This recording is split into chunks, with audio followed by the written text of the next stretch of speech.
Hey, welcome back, everybody, to another episode of the Toolbox Extra on the Educational AD Podcast. We'll be right back with this week's Toolbox guest, but right now we want to give a shout out to our sponsors. Now, you've heard me say many times, these are all great companies. You should be using them as an AD. So take 3 minutes, listen to our shout outs, then listen to our Tech Toolbox Extra, then go and visit these sponsors because you're going to be glad you did. Here we go. We want to say thanks to Sideline Interactive, indoor score tables and video boards. Go to sidelineinteractive.com. You can schedule a live web demo to see their products in action. Probably one of the best equipment purchases I ever made as an AD was our Sideline Interactive indoor score table. We use it for home games, of course, but we also use it for pep rallies, for signing ceremonies. Their products are tremendously versatile and their customer service just outstanding. Go to sidelineinteractive.com. Schedule that live web demo today. We also want to say thanks to Hometown. Hometown continues to be a game changer with their suite of solutions that includes things like, well, digital ticketing, of course, but how about fee-free fundraising, athletic website construction? The list just goes on and on. Go to hometown.com. Whether you're an athletic director, a principal, even a coach, Hometown is going to show you how to save time, how to raise more money, and how to bring your community together. You'll find it all at hometown.com. We also want to say thanks to Athletic Surveys. You know, at my school, we use surveys for everything, kids, coaches, even parents. And here's the cool thing. The information that came back on these surveys, almost always over the top positive, and it'll be the same for you. We also got to hear from our squeaky wheel parents, but the surveys allowed us to hear their concerns, usually address them before they turned into something big. But going back to that positive feedback, tremendously valuable, especially when you're visiting with a frustrated parent or maybe your principal, sometimes even your school board. Go to athleticsurveys.com. They're going to create a custom survey that lets you take the pulse of everybody in your program. It's athleticsurveys.com. We also want to say thank you to Huddle. As a football coach, I used Huddle for years, but when I became an athletic director, I made sure our school was a Huddle school, and our coaches, our student athletes, even our parents just loved the tools that Huddle provided. Go to huddle.com. Find out what millions already know. Huddle wants to see you win. That's huddle.com. We also want to say thanks to Ohio University and their online masters in athletic administration. My assistant athletic director, along with thousands of others, got his master's through the Ohio program, and while they were all earning their degree, they also completed 11 NIAAA leadership training courses at no extra charge. Check out Ohio University and their online masters in athletic administration. We want to say thanks to our friends at Gipper. Go to Gipper.com. Let their team help you become a social media marketing guru. Gipper's used and trusted by over 20,000 high school and college programs, and it's professional graphic design made easy. Your athletic department, your coaches, your kids, they're doing great stuff. Don't let it go unnoticed. Access Gipper's thousands of professionally designed templates in your colors, your brand, your logo to help promote your program. It's so easy to use, even I can do it. That's Gipper.com. And don't forget to mention the podcast. We also want to say thank you to Home Campus. Home Campus does scheduling, rosters, results, facilities, eligibility, and clearance. You got to check that platform out for sure. And it does all these things better and faster than the other platforms. Check out Home Campus. It's homecampus.com for all your administrative software needs. We also want to say thanks to Vital Signs Wall of Fame and Beacon Creative. Now, Wall of Fame has been helping schools bring their legacy to life for years, but Beacon Creative takes it to a new level. Beacon Creative is a content creation program that's going to take your data, your kids' stories, your history, and come up with compelling narratives that you can then post on your school's social media platform. You got to see it to believe it.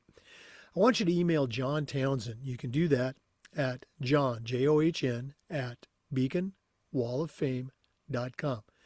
Beacon Creative and Vital Signs Wall of Fame. It's a winning team. And we want to say thanks to our friends at Booster Hub, the #1 booster club software program. Your boosters deserve the best. And Booster Hub handles sponsorship payments, meal fees, concession sales. It all flows through their secure system. How about volunteer scheduling, volunteer changes, communication, spiritware sales? Give your boosters more time to support you as fans. And isn't that what you want? Go to boosterhub.com for more information. And as always, don't forget to mention the podcast. That's boosterhub.com. Welcome back, everybody, to another Toolbox Extra on the Educational AD podcast. We're going out to California today, and our guest is Cheri Naudin. She is the director of Collegiate Sports Advocate, has an incredible background in athletics. We're excited to have her on the show. Want to give a shout out to our mutual friend who connected us, Kelly Oberly. Regular listeners will recognize that name. But Cheri Naudin, welcome to the Educational AD podcast. Thank you so much. And I'm going to give you a little secret right from the start. I spent 42 years in California, but I've been residing in Texas since '07. Oh, my So goodness. Okay. I know people recognize me and I still do a lot of business in California, but I am definitely a Texan now on my 18th year. All right. Well, again, my apologies for that. No worries. Welcome from Texas. Cheri, we always like to let our listeners have a chance to get to know our guests. So give us your quick bio, where you were born, where you grew up, obviously some time in California, but what's the Yes. Cheri Naudin origin story? Wonderful. It's very bizarre. My dad was a college football player for the University of Arizona. So I was born in Bisbee, Arizona, which is an old mining town that's quite the cute little nostalgic town now. And then we moved up to Alaska and then to California. So I was in California since 1966, moved in 2007 here to Texas, but I have three children. My son grew up with the likes of Nolan Arenado, a very famous baseball player, a very naturally gifted athlete. And then we just didn't know how to help him get recruited. We kind of played the travel ball and did all those fun things. And then our middle daughter is Shannon Naudin Billings. And in the softball world, people know her. She had won 4 national titles. She also played for Team Mexico. And she is a college coach in her 10th year. She's at Maryville University in St. Louis. And then our youngest one, who was this amazing athlete at 5'10". If you ever meet me, I'm a little tiny person. And she took after the Naudin side of our family, and she ended up playing college soccer. They won a Southland Conference title, and she went on to Baylor Law School. She is an NIL litigation attorney. So I have to tell you, we're in the business of the sport because both my son and husband are college bound, club level sports with the Hot Shots here in Texas, which is one of the top elite clubs in the country. So we are in the business of sport, sir. Oh, well, I definitely want to take a dive into the business, but I'm going to go all the way back to your story, growing up. Was it, country? Was it suburban? And what sort of sports were you involved with when you were a kid? Oh, that's fun. I grew up in Orange County, California, the city of Stanton and Cypress. They're kind of next door to each other. And like I said, my dad was a football player. So he had said to us, if we didn't run, we weren't athletes. So we actually ran AAU track with a famous Coach Moraga back in the day. I ran cross country, which was probably not my college bound sport for my size and weight, but it was definitely a foundation to understanding what being an athlete was. And then we played softball, and my older sister did end up competing javelin, shot put, and discus in AAU through her youth. And then in high school, I am previous to Title IX, so we didn't think about going to college. I continued to play women's ball until my 40s and watched the sport grow around us. So I've always been a big fan of women in sports and Title IX, and yet I recognize the non-revenue generating side of women's sport also. So a lot has changed today, but our daughter playing soccer was a whole new sport for us. She's kind of the rebel in the family, but that's how I learned recruiting, and that's kind of the basis of where I went, is everybody has their own individual path, their own academics, and it's not the college sorry, it's not the athletic director or the coach's total responsibility to get you recruited. I think everybody wants to participate, but I think it is the family's responsibility. So that's the baseline of my company, is educating families and parents and staying with them until they graduate college. The journey matters to me. Okay. Well, I know our listeners who are primarily athletic directors, appreciate those comments. Many times we hear the story of a disgruntled parent that's, blaming the coach or blaming the AD for the fact that their child hasn't been recruited. And I think most ADs and coaches, they're more than happy to help with that process. And as you know, there's a good fit out there for just about every kid that wants to continue to play at the college level. It might not be their first choice. They might not be that D1, full ride that they think they deserve, or maybe the parents think they deserve, but there's a good fit out there somewhere. Um, you mentioned earlier that your son, you were trying to help him get recruited. Was that kind of the origin for Collegiate Sports Advocate? Was that the origin story for your Yeah, business? it really did start it. I am an ex telecom employee. I spent 28 years in sales and marketing in the cellular side of the world, so I had a very foundational process background. And I thought, wait a minute, there's got to be a method to this madness, and really started asking college coaches, what do you need? What do you think the world needs to, be better at in the recruiting process? Because I really do think the NCAA kind of plays it real safe. Like, oh, just pick your major. You're asking 15-year-old kids to pick a major, right? I think that's preposterous. Like, what did we all want to be when we were 15? That's the funniest joke out there. And then, they tell them, find your major and then match a college with your major. Well, what we're not doing is focusing on where their talent resides. So in my methods, I created a 8-step process that really helps uncover where they can play athletically, like what is their talent. And I really do lean on the college coaches, and that's how I've created the reputation. We've committed 739 student athletes nationwide in 10 years in multiple sports. You'll see we're number one in the country, hands down, with softball. But baseball, football, wrestling, we've done it all. I've got a golfer and a soccer young man on board right now waiting to get their commitments. So multiple sports can all use the same foundational process, because it is communication skills, time management, and accountability. And then we layer them through a weekly touch. They have to text us every Tuesday. We call it Texting Tuesday, the core foundation of our system. And it works, because then it's accountability for us and interaction with the student athlete. Then we do end of season wrap ups. I call them pivot calls. And then we assign and direct to the next system. So it's not like people think hiring a recruiter is, oh, they hand me everything and I call up coaches and sync the kid.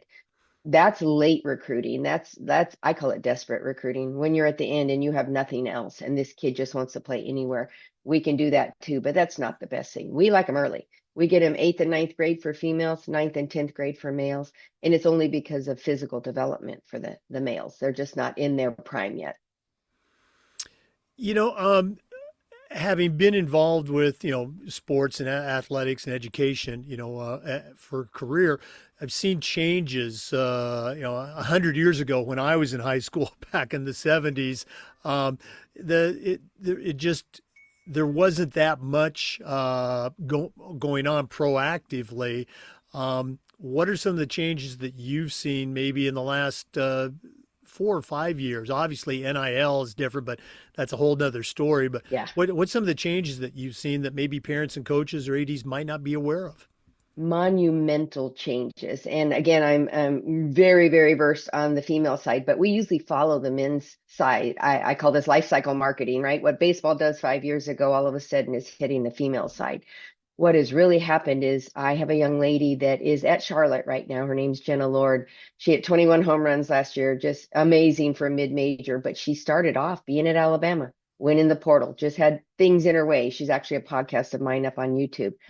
Then she went to Ole Miss. In 30 days, she was devastated. It was just a bad mistake, and she was not a client of mine yet. then she went, got in the rule problems that she couldn't transfer a second time. So luckily, but not luckily, she was injured. So then she had an injury in a red shirt, and then she comes into Texas Tech with a 4-year NCAA agreement. But the new coach comes in and says, I didn't recruit you. I mean, I'm paraphrasing, right? I don't want you, basically. And that's when she called and said, help, what do I do? And I said, you got to listen to the cues of the marketplace, right? So she got hit with early recruiting when they were recruiting seventh and eighth graders. Then she got hit with first year in college and not happy where she was at. Couldn't transfer a second year, couldn't redshirt or gray shirt. I mean, it was getting dicey. That is just in the last 4 years. What changed was a 51-day opening recruiting calendar to now 7 weeks in summer and 6 weekends in fall. They really tightened it down. The coaches are trying to, on the female side, really tighten it down to compartmentalize recruiting, which I think sounds great, but it doesn't always work out for the student athletes. So I've always said I feel the NCAA rules are made for the college coaches and not considering what's in the best interest of the student athletes. And that's a key phrase for my company. We take an individual contract and do what's right for them as an individual student athlete. So when we're navigating these NCAA rules, we're waiting for one right now to rule on that NIL and consortium and collectives and the fairness to Title IX, because that's really going to affect the collectives and how they, I call it, dole out the money to the female side of the sport. It is not equal, nor do I believe it should be equal. It should be somewhat fair and providing opportunities, but like for like, it's still a financial thing. And people are giving money, and their money should be able to go where they want it to go. Another podcast, probably. No, you're absolutely right. And again, it's fascinating. I guess what are your thoughts? You're an athlete, you're a coach, you're a parent, and you do this professionally. I'm actually going somewhere with this question, so bear with me. Back in the day, there were virtually no transfers. College athletes, it was almost impossible to transfer. Now, I heard a statistic the other day, and here's my question, that most of the athletes that enter the portal don't get an offer from another school, and then they're kind of stuck. They've left their school by declaring they're eligible in the portal. Nobody wants them, and now they're stuck. What's your feeling on that? Is that their own fault? Do we need to fix it? I guess I'm just curious. What are your thoughts on that? Well, I'm like you. I'm a baby boomer, so I'm a little harder, and people know that. They're not going to get this little soft pat on the back and, you go, girl.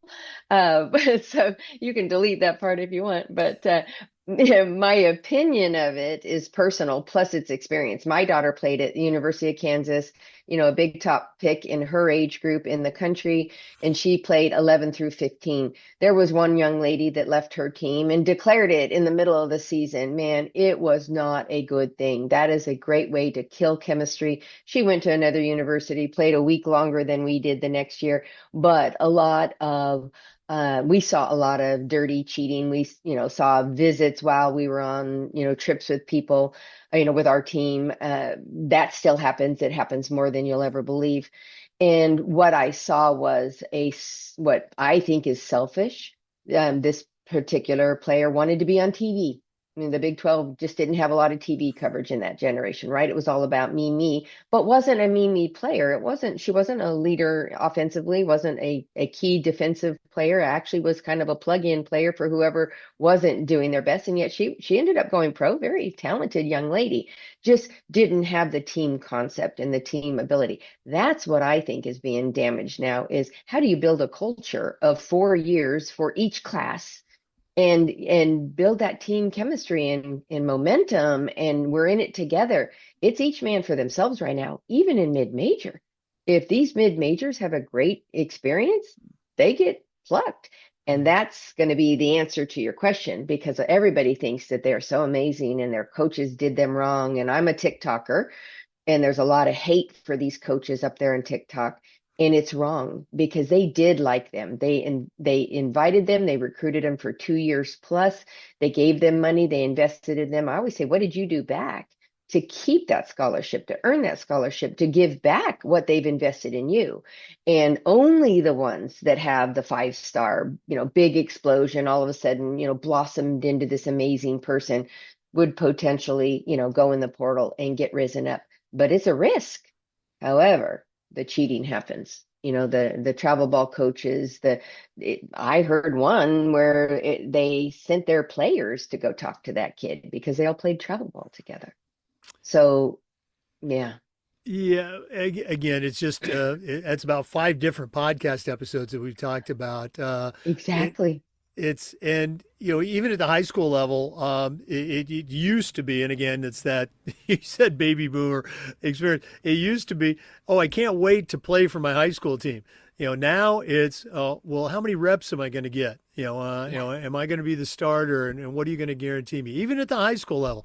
Yes. Um, let's get back to collegiate sports advocate. I've been on the website. It's very impressive, and we're going to give out all that information later on. But what are some of the services that you offer, and who do you work with? What different groups? Thank you so much. And it's actually in a rework. I'm in this major reshuffle on my website. I was dealing with my Indian development team this morning, bright and early. So there will be a lot of changes. But again, our foundational thing is an individual plan for each student athlete in each of their different sports. We do take them until they graduate college. So we didn't dream of the portal when we came up with that. But being a mom of 2 of my 3 children played Division I sports, I didn't recognize how much they need you in college, and having a advocate, the actual word advocate, somebody they can talk to and not upset their coaching staff or their administrators. A lot of them complain to their trainers. Well, you know where that goes right back to, right? And then if they call their parents get supercharged and upset about, what's going on. And sadly, the parents interfering in the coaching decisions and calling coaches and even calling administrators in college is appalling. And it should honestly be pushed back. I don't know why we take their calls. And again, I'm not on the administrative side, but playing time is usually the number one issue. And then disgruntled. So what I say to that is things that I teach at Collegiate Sports Advocate is conflict resolution and communication skills. If we're not able to overcome the bumps in the road, like high school issues, high school is the first time they go through major challenges and they want to quit and go to a different high school. We have a couple here in Texas that are loaded full of Division I athletes and they've been approved. So not cheating if they got approved, right? But we all know what we all know. It is what it is. And being from California, we saw it back in that generation too. But we take them through their journey, and their journey is individual. It's different than in my own 3 children, each had a different journey.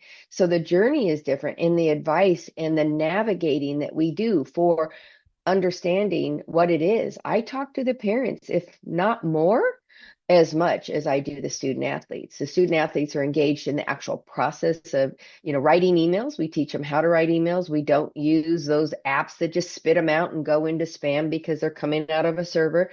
We try to make it very personal. Some kids are not willing to do the work of recruiting to get recruited. They really feel somebody should be doing it for them.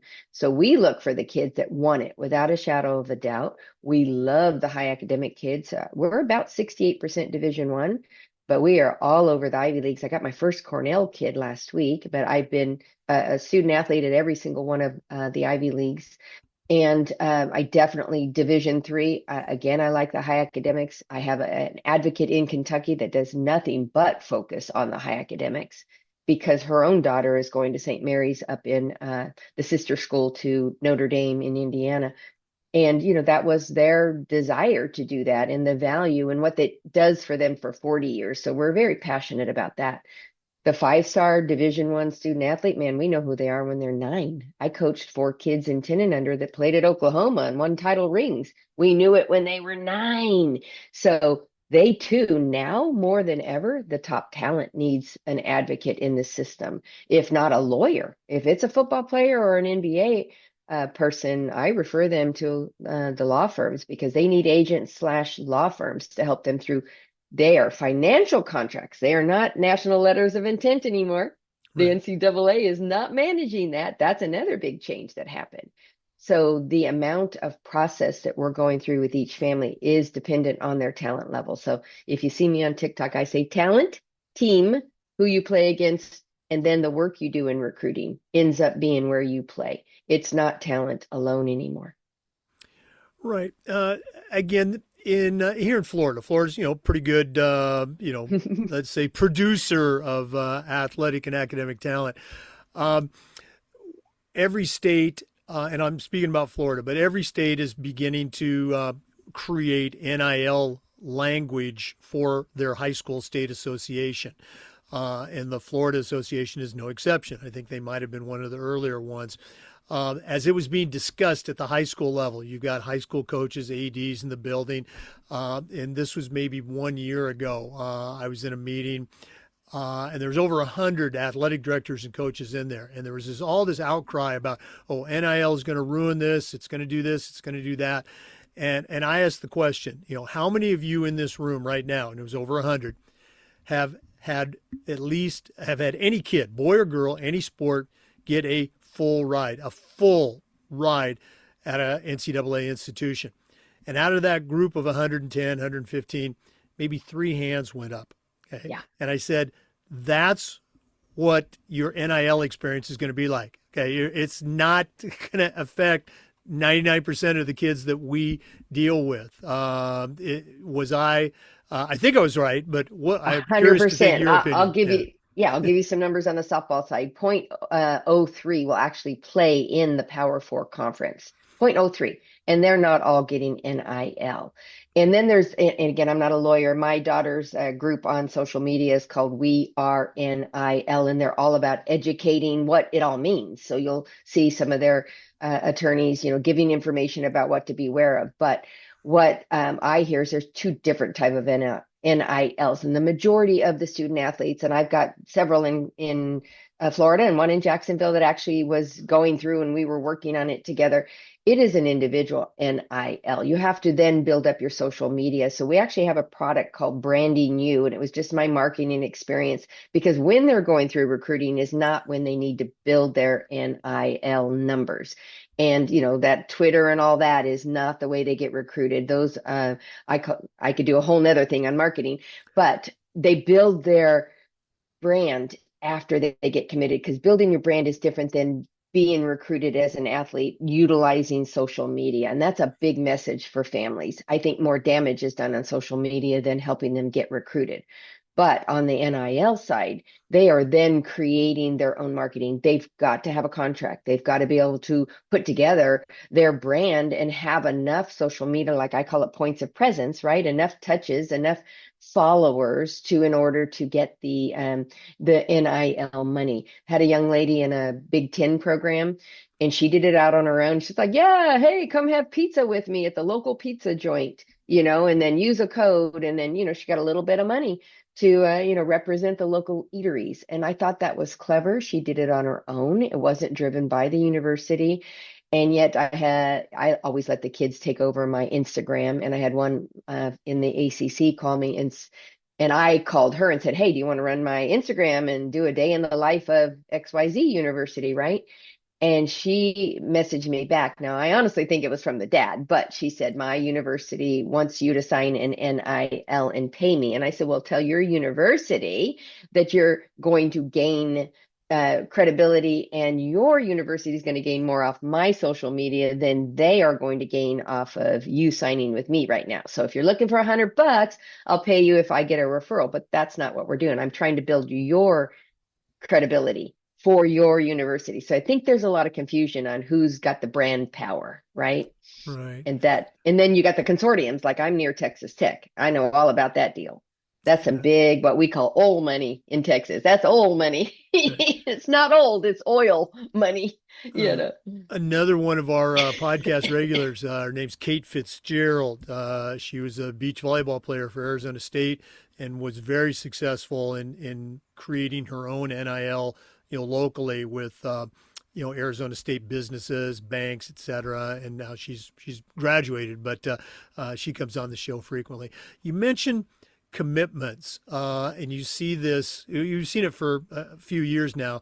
Kids saying on social media, blessed to receive my fourth offer from XYZ and blessed to receive this X. Is that helpful? Is that something you recommend that they do? Horrible. And this is going Yeah. to be my bold side of Cheri.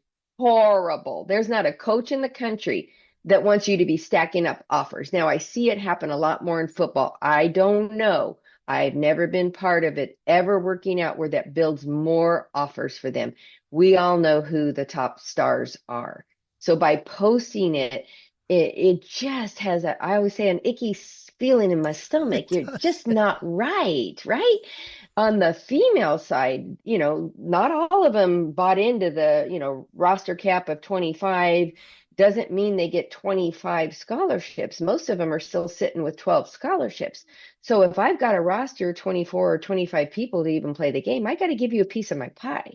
Well, if I give you the piece of the pie, people think they hold on to it and stack them up. It just doesn't work like that. Most coaches walk away from that offer in a season. If you don't accept that offer, I'm not going to guarantee anybody's ever going to stay in to the end. And if they do, they are double stacking offers. And that's what it's going to do. It's going to create, I said it to one of the Big Ten coaches, one of my favorites. I've got a shortstop heading there. And they were talking about not committing the kids in fall like they've been doing their junior year. They're talking about not doing anything until senior year, like football. I said, oh, you do not want to do that because you're going to offer 50 kids and then it's going to be a scramble in 30 days for everybody to land. And you're not going to have relationships with these kids. You're not going to build that culture. You're not going to have the stickiness. You're just going to be fighting because of that 0.03 that can play at that layer. Everybody wants that same kid. So Mhm. there's going to be 50, let's say there's 50 teams in softball that play at Power Four. There's going to be 50 offers on every kid because there's only those kids that can play there. So I think that's an atrocity. I think it's bad social media, and parents, you can come for me. They come for me on TikTok. Bring it on. It's a bad marketing message. You're giving too much information. I had one young lady say, well, I just want to do the hat trick on signing day. I'm like, hat trick? What are you talking about? Well, pulling their hat off the table to say, Right, I'm going right. to choose Florida. And I'm like, I promise you, you don't want to do that because here comes, right? The same kid. I won't even tell you how her story ended, but we saw one do it in our area, went to a big SEC school. She didn't play. She's in the portal the first year. What did you just say to those three other people whose hat you didn't pull? I would never take that kid back because I Mhm. think that is not good character. I mean, I'm being straight up here. Not good character, not good respect to the business, not good respect to the process. And then we've made it a commodity instead of a talent and a personal fit kind of component. Yeah. Again, it's so foreign, and I get it. It's not 1975. That's when I graduated from high school. I understand it's not that anymore, but it's just so foreign. How much attention do you need pointed at you with all of this? I guess self promotion. But okay, I'm going to step I off my do. I box. was going to say, I do guide them on their social media too. And a lot of people, especially freshmen incoming in high school, they say, oh, she just tries to stop us from putting out what we want to put out. No, what it does is it exposes your emotional IQ as a parent. If you think hyping your kid out with high school stats as a freshman is going to help you in the recruiting process, it negatively, I call it getting exposed. You get exposed when you do things like that and they really fight me. I've had them leave my service because of it. I had one recently when I said, I just wouldn't put up that camp photo up there where your kid is taking swings at a school that maybe they will or maybe they won't. The travel ball coach told me there's no way that kid can play there. So, I don't ever choose. I let them do what they want to do, but I try to help them because we can't unsee it. We can't unsee what they put up there. And if they're putting it up there without guidance, I think the number one thing people should choose us for is let us help navigate the social media messaging. Who, what, where, when, why, and how on every post. And you have to think outside yourself. Like, where is this post going? If it's on Twitter, it's going into La La Land. We're just sticking it out there and hoping it splashes. Because on the female side, we don't have 100 staff members. We have two or three, maybe four or five in a bigger division. They're not managing social media, scrolling through looking for talented athletes. They know where to find them. So we call it intentional marketing, direct marketing. We're going to direct market and we're going to put up on social media what the college coaches want to see. They don't want to see you lifting weights. They don't care that you can, squat 40 pounds. They just don't care at this stage. I love Joe, the quarterback from Cleveland, that says, work in silent, put it on the field. But have a marketing professional that can guide you to understand what the coaches want, not what you want to post. They think multiple posts daily. We have clubs, major clubs that tell their kids, you have to put up something weekly. It's so bad. It's like, oh, I want to say, girlfriend, take it down. You're okay. You don't need to do that. We're fine. You're skinny little giraffe that can barely lift a weight. We don't need to do that yet. You know. Boy, we're on this podcast, we're big on tools, and you've just given about a dozen tools for ADs and coaches. Let's go and cut to the chase. If our listeners want to find out more, if they want to find out what Collegiate Sports Advocate can really do for them and their student athletes, what's the best way that they can get a hold of you? I'm going to offer right up front. I love Zoom calls. I will come to your facility and speak at your athletic department things. I can do things like that. I am a great public speaker. I've spoken in front of hundreds of people, but I can also do Zoom calls and I can do them by sport, by division. So I am free and available to do Zoom calls online. That is the best way to get the message out because the education, there is so much bad information and bad content. And the sad part is the parents want to hear what they want to hear and they want to buy what they think they want to buy, and it's not always the truth. So you can find me at collegiatesportsadvocate.com. And I do have collegesportsadvocate.com as a URL. The state of Texas did not let me brand that as my company because I'm not a university, so I couldn't call myself college. And then I am on TikTok, Collegiate Sports Advocate. You'll see my face. And then I am on Instagram and Facebook. I have not only Cheri Naudin CSA, but I have Collegiate Sports Advocate.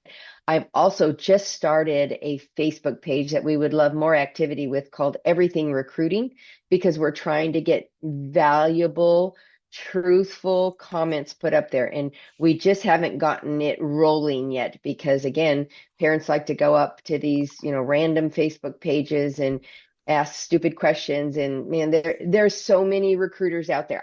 I've told people I should have been keeping a book for the last 10 years of how many people come in and out of recruiting because it is not easy. It's not a lot of money. The people that make the big money, I'm not going to disparage two major companies, but you all know who they are. They will sell you early. They'll give you a landing page. It's 2-3 times the cost of what my company is. And they don't have the end result, which is that tie-in to helping you get recruited. They're going to give you a lot of things you can get on Google for free, a lot of free information, but you need a person that guides your student athlete to the matching, to the actual fit and the finish, graduating college. I wish I had a little graduation hat to put on. I used to put on a crown. I love that. I think I'm going to steal that too. And I'd mentioned, it's important to find the right fit, but yeah, let's think about the finish too. That's great. Cheri Naudin, thank you so much for coming on the pleasure. podcast. We're definitely going to have to bring you back. All the best moving forward with these 2026 signees, and thanks Hey, again for most coming of on. mine are done. Almost. They all have their offers, so we're done. All right. Well, again, all the best, and we will definitely bring you back. For our listeners, we want to say thanks to you for tuning in and just remind you that we upload the Zoom recordings of every interview to the Educational AD Podcast YouTube channel. We do Toolbox Extra just about every week and just about every day. We try to share stories and best practices from the world of athletics. So please come back and join us again on the next episode of the Educational AD Podcast. We'll see you next Thank you time. so much. Thank you. Cheri Naudin, Collegiate Sports Advocate. Make sure you check her out and her website. Also, make sure you check out our sponsors. We couldn't do this without their support. And again, these are all great companies that you should be using as an athletic director. Let's say thank you to Gipper. Go to Gipper.com for more information. Ohio University and their online masters in athletic administration. hometown websites, fundraising. Oh, by the way, digital ticketing, that's hometown.com. Athletic surveys. If you're not using a survey to take the pulse of your student athletes, your coaches, your parents, you're really missing out. That's athleticsurveys.com. Huddle. As a football coach, I used Huddle. As an AD, we were a Huddle school. Go to huddle.com for more information. Sideline Interactive, indoor score tables and video boards. Go to sidelineinteractive.com. Booster Hub, the #1 Booster Club software program. Go to boosterhub.com for more information. We also want to say thanks to Home Campus, scheduling, rosters, results, facilities, eligibility, and clearance. Go to homecampus.com. And Beacon Creative Vital Signs Wall of Fame. Check them out. Beacon Creative Vital Signs Wall of Fame. Thanks again for listening. We'll see you next time on the Educational AD Podcast.